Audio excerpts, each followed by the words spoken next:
Sir हमको पढ़ने के लिए हिम्मत दीजिए सर, हमको गार्जियन नहीं पढ़ाना चाहते हैं सर। आईएएस बनना चाहते हैं। इंटेंशन अच्छा है तो वो भी दो अच्छे लोगों को जोड़। अभी हमने उनसे बात करके बोला कि पूरा निर्णय आप पर है, सर्वमान्य आप पर है, एलन आपके साथ यहाँ पे तैयार। आपके अंदर जो अंदर एक कह दीजिए ना, लोगों के लिए हृदय परिवर्तन और ये जो सोच है, मानसिक सोच, उसमें परिवर्तन होगा। यस सर, वो क्या हिंदी तो सर हम लोग इंग्लिश में किस पर क्यों पढ़े? इंग्लिश जानना चाहिए, नहीं बात करते हैं। इंग्लिश हम लोग बस करते नहीं हैं। तो मीडियम का मतलब क्या होता है? लैंग्वेज यानी भाषा, है ना? तो इंग्लिश भाषा हमारा अंग्रेजी भाषा को बोलते नहीं है, तो अंग्रेजी में जो है मैंने क्या फायदा? इंग्लिश मीडियम रह जाए। बेटा मैं भी हिंदी मीडियम का विद्यार्थी रहा हूँ शुरू से, और कभी भी किसी भी जगह ना टैलेंट पे जहाँ पे भी आपकी आती कि कौन कितना मेधावी है, कौन कितना रामानुजम विवेकानंद की तरह है, कितना जीनियस है, वो कभी भी भाषा से नहीं होता है, वो उसके बात करने के तरीके से, सोच से, उसके विचारों से होता है।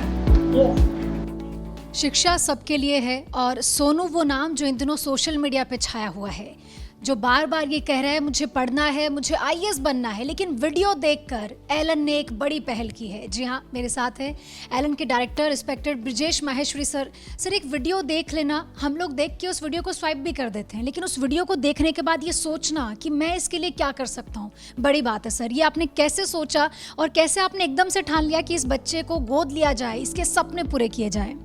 आप ताज्जुब करेंगे जब मैंने इस वीडियो को देखा, तो इस वीडियो का वो पर्टिकुलर पल जब वो कहता है मुझे बनना है आईएएस ऑफिसर बनना है, तो उसके बोलने में इतना कॉन्फिडेंस है, इतना आत्मविश्वास है, उसके आंखों में ऐसी चमक है जैसा लग रहा है कि वो बनेगा पक्का, कोई रोक नहीं सकता। और इस समय 6th क्लास में खुद है और 5th तक के बच्चों को, अपने वहाँ प्राइमरी के बच्चों को पढ़ा रहा है, खुद भी पढ़ रहा है और अपने परिवार में, जहाँ उसकी परिवार की स्थिति ऐसी है कि वो सब पैसा उनको दे देता है अपने आज्ञाकारी बेटे के रूप में, लेकिन सारा पैसा स्वाह हो जाता है। तो उसको लगता है मैं कैसे आगे बढ़ पाऊंगा, तो उसने नीतीश कुमार जी से गुहार करी और जिस तरह से उनसे बात करी और जिस तरह से वो जवाब देता चला गया, जैसे पूछते चले गए लोग, बोले बस मुझे एक सपोर्ट चाहिए और कुछ नहीं चाहिए, बाकी मैं बन जाऊँगा, बस मेरे को आश्वस्त कर दीजिए, कोई मेरा हाथ नहीं छोड़ेगा जब तक मैं कलेक्टर ना बन जाऊँ। मैंने वहीं सोच लिया कि यार ये बच्चा है बस, और एस शिक्षक के नाते मैंने कहा मैं तो इसको खुद पढ़ाऊंगा अगर ऐसा बच्चा मिल जाए। और ऐसा बच्चा जो लालायित है, उत्साहित है, इतना सनक ललक रखता है, उसको कौन टीचर नहीं पढ़ाना चाहेगा? अरे टीचर धन्य हो जाएगा, उसका जीवन सफल हो जाएगा। इसलिए मैंने वहीं दिल में बात ठान ली, पक्का मुट्ठी भींच ली कि आज सोनू को फटाफट जो उसका सपना है उसमें एलन को जोड़ना है। और वहीं पे मैंने अपने इस प्लेटफॉर्म से घोषणा कर दी कि एलन ने आज से उसको गोद ले लिया है, और गोद का मतलब सब कुछ हो गया। लेकिन सर, एक सवाल मेरे मन में, वीडियो देखने के बाद उस बच्चे से कांटेक्ट करना इतना आसान नहीं रहा होगा, क्योंकि बहुत सारे वीडियो हम देखते हैं दिन भर में, लेकिन कैसे आपने उसका कांटेक्ट नंबर निकाला, कैसे आपने उसके फैमिली से बातचीत की? मैं तो कह रहा हूँ कांटेक्ट नंबर कैसे किसके द्वारा आ गया मुझे मालूम। मुझे लगता है कोई तीसरी शक्ति भी इस अच्छे, एक जहाँ आपका इंटेंशन अच्छा है, जहाँ आपका एक नीयत अच्छी है, वहाँ पर अपने आप सपोर्ट करती, अपने आप ही नंबर आया और मैंने उनको फ़ोन लगाया, लगाने का लगातार प्रयास किया, 15-20 बार लगातार। उनके जो सोनू वो तो उठा नहीं रहा, बच्चा है और हो सकता है उनको मना कर रखा हो सोनू को, और उनके फादर बात ही नहीं करते। चाचा जी का फ़ोन लगातार बिजी आ रहा है, मैं करता रहा, आधा घंटे लगा रहा, लेकिन मुझे मालूम है फ़ोन उठेगा, क्योंकि किसी ने फ़ोन नंबर कैसे पहुंचा दिया मालूम ही नहीं पड़ा। तो फ़ोन उठेगा। जैसे ही फ़ोन नंबर लगाते हैं तो रणवीर कुमार यादव चाचा जी का नाम, और जब लिखते हैं तो सोनू नाम आता है आराम से। इसका नंबर तो बिल्कुल सही है, तो कनेक्शन तो होगा। और जैसे ही वो टाइम के हिसाब से पेशेंस रखा, कनेक्ट हुआ, और फिर जो चाहते थे वो दिल की बात चालू हो गई। सर, मीडिया कर्मी आज आए और हमने देखा कि आपने सोनू से सीधे तौर पे रूबरू भी हुए, उसकी आंखों में सर वो चमक, उस 11 साल के बच्चे से मिलकर आपको कैसा लगा? क्योंकि एक शिक्षक के तौर पर सर कई स्टूडेंट आपके हाथ से पढ़कर निकले हैं, तो इस स्टूडेंट के बारे में क्या कहेंगे?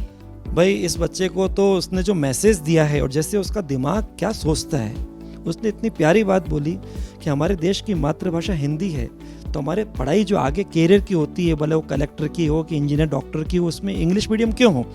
हमारे पास जब इंग्लिश सब्जेक्ट है और जिसमें हमारे पास ग्रामर है जिससे हम इंग्लिश स्पीकिंग सीख सकते हैं, तो हमारे जो आगे के टेक्निकल सब्जेक्ट हैं, हमारे कॉम्पिटिटिव एग्जाम के सब्जेक्ट हैं, वो कैरियर के सब्जेक्ट हमारे इंग्लिश में क्यों? हर को दिक्कत आएगी, पहले उसको समझो, फिर इंग्लिश में कन्वर्ट करो, फिर बोलो या लिखो, तब तक तो बहुत टाइम लग जाएगा, समय बहुत लगेगा, तो उसका माइंड, टाइम, एनर्जी सबका ज़्यादा कंजम्पशन होगा। उसका ये मैसेज बड़ा प्यारा लगा, मैंने कहा तो ये बहुत बड़ा एक परिवर्तन की बात कर रहा है, क्या सोच की बात है। और बाकी उसने जो जवाब दिए, उससे पूछा कि भाई आपके कितनी % आई? बोले कुछ लिखा था 9, 8 और एक साइन था। परसेंटेज का साइन होता है का वो? और 98% है। और क्या पढ़ाना पसंद करोगे? क्या सब्जेक्ट अच्छा लगता है?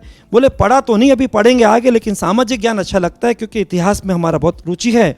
और दूसरा, उसी के अंदाजे बात कर रहा हूँ मैं, इतना प्यारा लग रहा है इसलिए उसी अंदाजे बात कर रहा हूँ।